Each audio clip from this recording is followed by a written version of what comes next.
Hello student, this is class 5th science chapter number 6, air and water. In this video we are going to learn about the composition of air. कि air में कौन कौन सी gases होती है ये हम पढ़ने वाले हैं. Water and it's necessity and removal of soluble impurities. किस तरीके से वाटर के अंदर जो सॉल्युबल इम्प्योरिटी है उसको हम रिमूव कर सकते हैं. So let's start the chapter composition of air. अब air में क्या क्या चीज होता है. Air present in the troposphere in a mixture of many gas.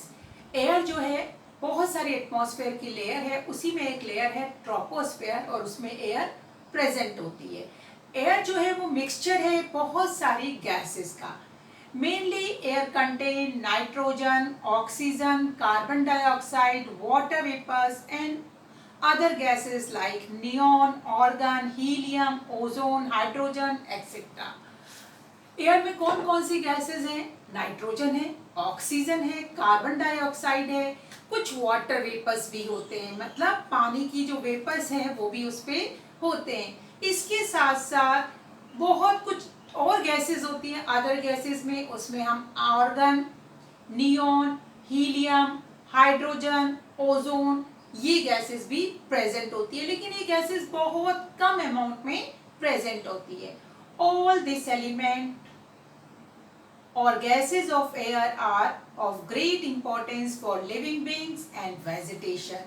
और हम लोगों के लिए लिविंग बीइंग्स जितने भी हैं, ठीक है ना, प्लांट्स भी लिविंग बीइंग्स हैं और एनिमल्स भी, उन सब के लिए ये एयर की बहुत ज़्यादा इम्पोर्टेंस है. Water vapour in the quantity में differ at the place to place different weather. अब एयर की जो वाटर वेपर की बात करें कि कितनी वाटर वेपर है उसमें, तो वो प्लेस टू प्लेस वेरी करती है, ठीक है ना. अब जैसे कि यहाँ पर प्लेस टू प्लेस और सीजन टू सीजन भी कह सकते हैं.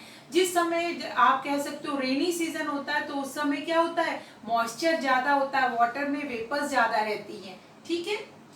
The air of coastal area contain more quantity of water vapour than that of interior area. अगर हम बात करें कोस्टल एरिया की, मतलब जो समुद्रों के किनारे के एरिया हैं, उनमें जो होती है वाटर वेपर की क्वांटिटी उस हवा में, उस एयर में ज्यादा होती है in comparison to other region. दूसरे रीजन के कंपैरिजन में बहुत ज्यादा होती है एयर वाटर वेपर की क्वांटिटी. कहाँ पर? कोस्टल एरिया में. क्यों? वहां पर पानी है, ठीक है ना. पानी को कौन गर्म कर रहा है? सन गर्म कर रहा है, उससे पानी इवोपरेट हो रहा है, ठीक है. उस इवोपरेट में, क्योंकि वहां पर क्या है, पानी है, तो मॉइस्चर है उसमें. इन atmosphere air, atmospheric air, this main gases are found in the following percentage. अब गैस, कौन सी गैस कितने परसेंट रहती है, वो क्या है? नाइट्रोजन. 78% नाइट्रोजन है हमारे एयर में, सबसे ज्यादा नाइट्रोजन होती है. उसके बाद नेक्स्ट जो गैस है एयर में वो होती है ऑक्सीजन 21%. उसके बाद कार्बन डाइऑक्साइड बहुत कम होती है 0.05%, सॉरी 0.03%. और फिर अदर गैसेस जिसमें आपने ऑर्गन, हीलियम, हाइड्रोजन, ओजोन ये पढ़ा है, वो गैसेस होती है 0.97%, बहुत कम, 1% से भी 1% से भी कम रहती है. वाटर वेपर जिसमें क्या है, उसमें भी क्या क्या चीजें हैं, 0.97% में भी वाटर वेपर भी है, नियॉन, ऑर्गन, हाइड्रोजन, बहुत सारी चीजें हैं. तो ये हमारी गैस जो एयर में प्रेजेंट है उसकी क्वांटिटी है. याद रखिएगा, nitrogen 78%, oxygen 21% and carbon dioxide is 0.03%. Now let us study about the composition of inhale and exhale air. Inhale मतलब जिसको हम अंदर लेते हैं और एक्सहेल मतलब जिसको हम बाहर छोड़ते हैं. उस एयर में क्या क्वांटिटी होती है उन गैसेस की जो उसमें प्रेजेंट होती हैं. Generally composition of inhale air, जो इनहेल एयर होता है उसमें कंपोजिशन है, नाइट्रोजन 78% है, ऑक्सीजन 21% है, कार्बन डाइऑक्साइड 0.03% है, वाटर वेपर्स कम ज्यादा होती रहती है, फिक्स नहीं है, जैसे जैसा एरिया उसके अनुसार वाटर वेपर चेंज होती रहती है। अब जब हम उसी एयर को एक्सेल करते हैं, बाहर छोड़ते हैं, तो उस कंडीशन में जितनी नाइट्रोजन है वो तो पूरी पूरी एक्सेल हो जाती है। ऑक्सीजन 16% ही एक्सेल होती है, बाकी सारी की क्या होती है, हमारी बॉडी एब्जॉर्व कर लेती है। कार्बन डाइऑक्साइड बहुत सारी बाहर आती है, दी थी 0.03% और वापस आई 4.5%। इट मीन्स हमारी बॉडी के अंदर क्या बनी है, एनिमल की बॉडी के अंदर कार्बन डाइऑक्साइड बनती है, जो हमें जरूरत नहीं रहती, उसको हम बाहर एक्सेल कर देते हैं। और वाटर वेपर भी क्या होती है, सैचुरेटेड अमाउंट में, कि भाई मैक्सिमम कितनी आ सकती है, वो उतनी अमाउंट में वाटर वेपर बाहर आ जाती है। Now let us study about the main gases present in the atmosphere. अब एक एक गैस के बारे में पढ़ते हैं। Nitrogen. Nitrogen form a large part of our atmosphere. In every condition, nitrogen gas is 4/5 part of air. All the living beings and vegetation recover the protein deficiency by it. अब nitrogen के बारे में बाकी तो detail आप आगे higher class में पढ़ेंगे, लेकिन क्या काम आती है हमें, तो डायरेक्टली ह्यूमन बीइंग को नाइट्रोजन नहीं चाहिए, एनिमल्स को भी नाइट्रोजन नहीं चाहिए। नाइट्रोजन जो काम आती है वो क्या काम आती है, प्लांट्स के काम आती है। और प्लांट्स में भी किस काम आती है, जो प्रोटीन है, ठीक है। प्लांट्स की सॉइल में क्या होता है, एक राइजोबियम होता है, जनरली जड़ों में होता है वो प्लांट्स की, वो क्या करता है, नाइट्रोजन को लेता है, ठीक है, वो नाइट्रोजन को एब्जॉर्व करता है। और इस तरीके से नाइट्रोजन एब्जॉर्व करके वो प्लांट को देता है, और प्लांट उस नाइट्रोजन को चेंज करता है प्रोटीन में। और आपको पता है प्रोटीन हमारे लिए बहुत जरूरी चाहिए, हमारी ग्रोथ के लिए बहुत इंपॉर्टेंट फैक्टर है, इंपॉर्टेंट कंपोनेंट है protein. It is an inactive part of air being converted in protein by the bacteria by lighting in rainy days, or it is mixed in the soil. All the plants and tree get it from the soil. अब जितने plants इसको soil से लेते हैं, अब soil में या तो बैक्टीरिया इसको कन्वर्ट करता है प्रोटीन में, या कभी कभी लाइटिंग होती है ना, बिजली गिरती है, उससे भी ये चेंज हो जाती है, किसमें, प्रोटीन में चेंज हो जाती है, सॉइल के साथ मिक्स हो जाएगी लाइट गिरने से, और क्या होगा, फिर वो प्रोटीन में चेंज हो जाएगी, और उससे जितने भी प्लांट्स है, ट्रीज है, उसको एब्जॉर्व कर लेंगे। Other living beings get it this form of nitrogen through plants. और हम कहाँ से लेते हैं, प्लांट्स के जो पार्ट्स हम खाते हैं उससे हमें वो नाइट्रोजन किस रूप में मिलती है, प्रोटीन्स के रूप में। जनरली जो प्लांट्स कौन से होते हैं, सीरियल वाले प्लांट जिनसे हमें दालें मिलती हैं, उनकी जड़ों में राइजोबियम होता है, हायर क्लास में पढ़ोगे, वो प्रोटीन वो क्या करता है, नाइट्रोजन को एब्जॉर्व करता है और उसको चेंज करता है किसमें, प्रोटीन में। वो प्रोटीन बाद में जाके कहाँ इकट्ठा हो जाता है, उनके सीड्स में, जो बीज है, दालें हैं उनमें, ठीक है। उनको जब हम यूज करते हैं तो हमें क्या मिल जाता है, प्रोटीन मिल जाता है। Next gas is oxygen. It is the most important gas than that of other gases present in the air. बहुत मोस्ट इंपॉर्टेंट गैस है हमारे लिए, तो बहुत जरूरी है एनिमल्स के लिए, क्योंकि एनिमल्स इसके बिना जिंदा नहीं रह सकते, ना ह्यूमन बीइंग और ना animals. Volume of this active gas is 1/5 of the air. जितनी टोटल एयर है उसका 1/5 पार्ट कौन सी गैस है, ऑक्सीजन है। No living thing either human, animal, plants and trees can live without this gases. थोड़ी सी किसको भी चाहिए होती है, प्लांट्स को भी चाहिए होती है। प्लांट्स के अंदर भी जो कुछ एक्टिविटीज होती हैं उसके लिए क्या चाहिए होती है, थोड़ी सी ऑक्सीजन उनको भी चाहिए होती है। लेकिन मैक्सिमम ऑक्सीजन हमारी बॉडी को काम करने के लिए चाहिए होती है, हमारा जो खाना हम खाते हैं उसको डाइजेस्ट करने के लिए चाहिए होती है, और किसको, एनिमल्स को भी और प्लांट्स को भी। अगर ऑक्सीजन नहीं होगी तो हम सस्टेन नहीं कर पाएंगे, हम जिंदा नहीं रह पाएंगे। To take oxygen the living beings inhale and exhale their air. In respiration, the air taken inside by living beings is called inhaler, and the process is called inhaling, whereas the air left out in the breathing is called exhale air, and this process is called exhaling.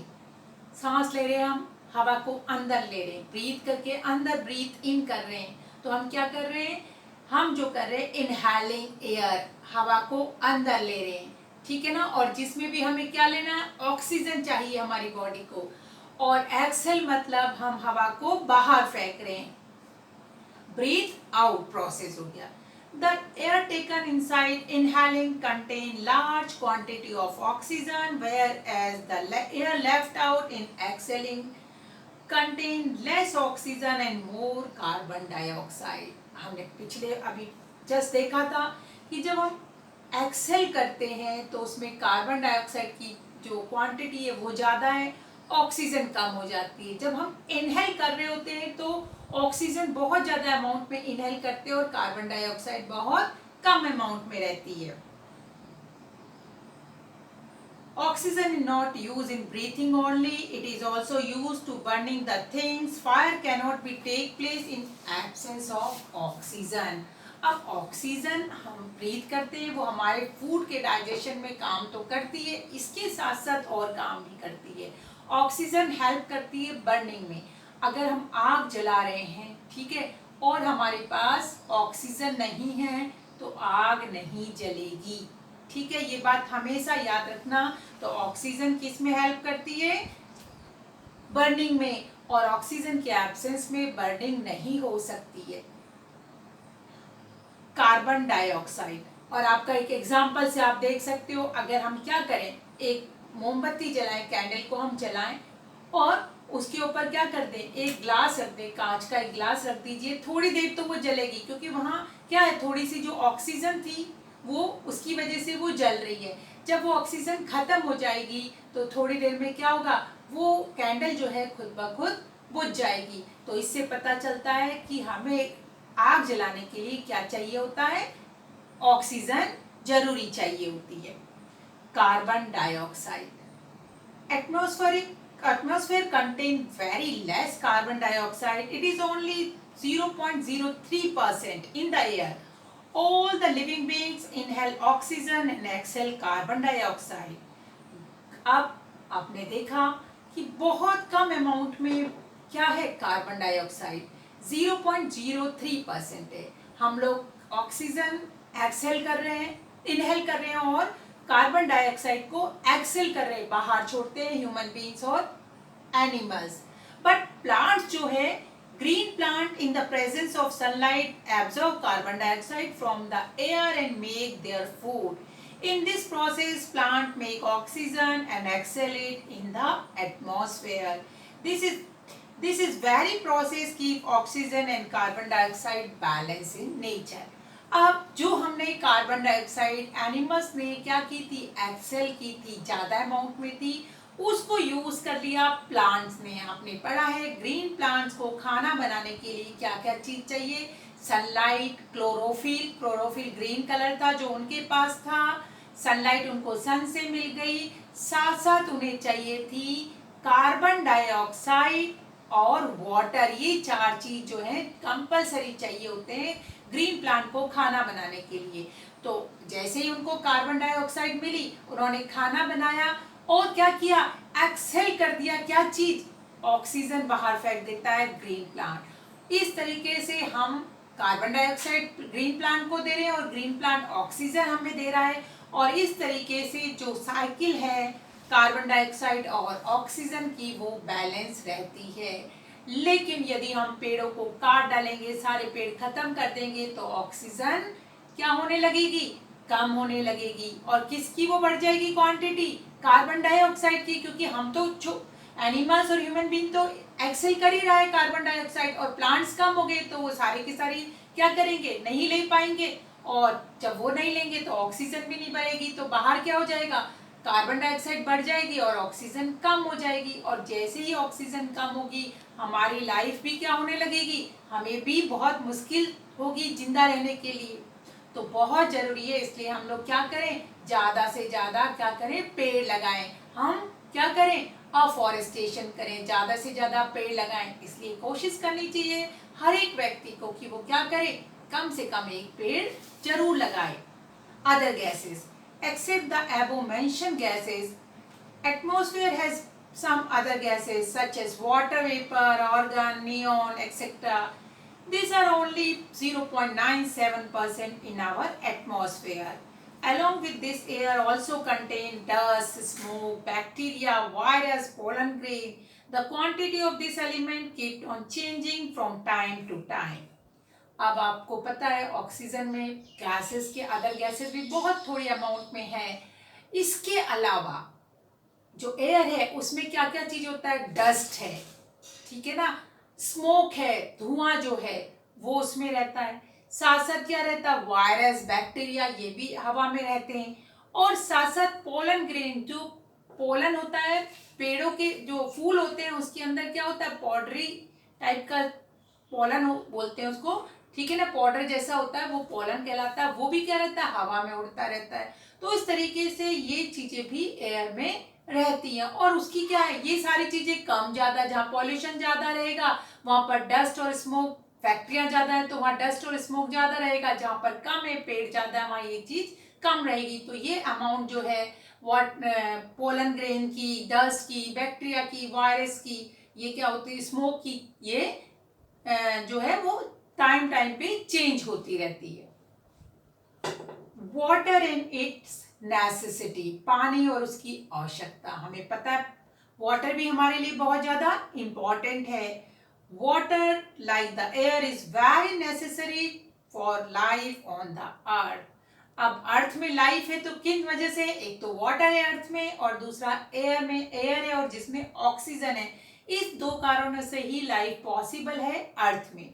All the living beings and vegetation need water to live. जितने भी living beings हैं, जितने भी, और vegetation किसको कहते हैं, पेड़ पौधे को, ठीक है ना, जो प्लांट्स, ट्रीज, जो भी जितने टाइप के पेड़ पौधे हैं वो, उन दोनों को ही क्या चाहिए, वाटर चाहिए. जिंदा रहने के लिए पानी चाहिए. We use water for various purposes such as drinking, cooking, the food, for bathing and washing the clothes, for cleaning the house, etc. आपको पता ही है बहुत सारे काम के लिए हमें पानी चाहिए होता है. Washing clothes, drinking, cooking, food, ठीक है ना, बहुत सारे कामों के लिए चाहिए होता है. We already know that many substances dissolve in water. This substance that dissolve in water is called soluble substance or solute. Sugar and salt are soluble substance. अब बहुत सारी चीजें क्या है पानी में घुल जाती है, सभी नहीं लेकिन बहुत सारी चीजें पानी में घुल जाती हैं. जब कोई चीज पानी में घुल जाती है तो वो क्या बन जाता है, सॉल्यूशन बन जाता है. जो पानी होता है उसको हम कहते हैं सॉल्वेंट, और जो चीज उसमें घुलती है वो कहलाती है सॉल्यूट. जैसे कि नमक पानी में घुल जाता है, हमने क्या किया, पानी लिया उसमें नमक डाल दिया, क्या बन गया हमारा, ये सॉल्यूशन बन गया. इसमें सॉल्वेंट क्या है, वाटर है, और जो हमने नमक डाला था वो क्या हो गया, सॉल्यूट हो गया. इस चीज को अच्छे से याद रखना. There are some substances also which do not dissolve in water. This substance that does not dissolve in water is called insoluble substance. अब कोई चीज तो पानी में इतना घुल जाती कि हमें दिखाई नहीं पड़ती, जैसे शुगर हो, सॉल्ट है, नमक है, चीनी है, लेकिन कुछ चीजें डिजोल्व नहीं हो पाती. आप छोटे छोटे पेबल्स डाल दो, क्या वो डिजोल्व होंगे पानी में, नहीं होंगे, ठीक है ना. तो वो कहलाते हैं इनसॉलेबल सब्सटेंस, और जो डिजोल्व हो जाते हैं वो कहलाते हैं सॉलेबल सब्सटेंस. जैसे सैंड है, रेत, ठीक है, चॉक पाउडर है, वो क्या होगा, डिजोल्व नहीं होगा, पूरी तरीके से घुलेगा नहीं वो पानी में, तो ये क्या कहलाते हैं, insoluble substance. On the basis of soluble and insoluble substance, two types of impurities are found in water. Number A, soluble impurities, and number B is insoluble impurities.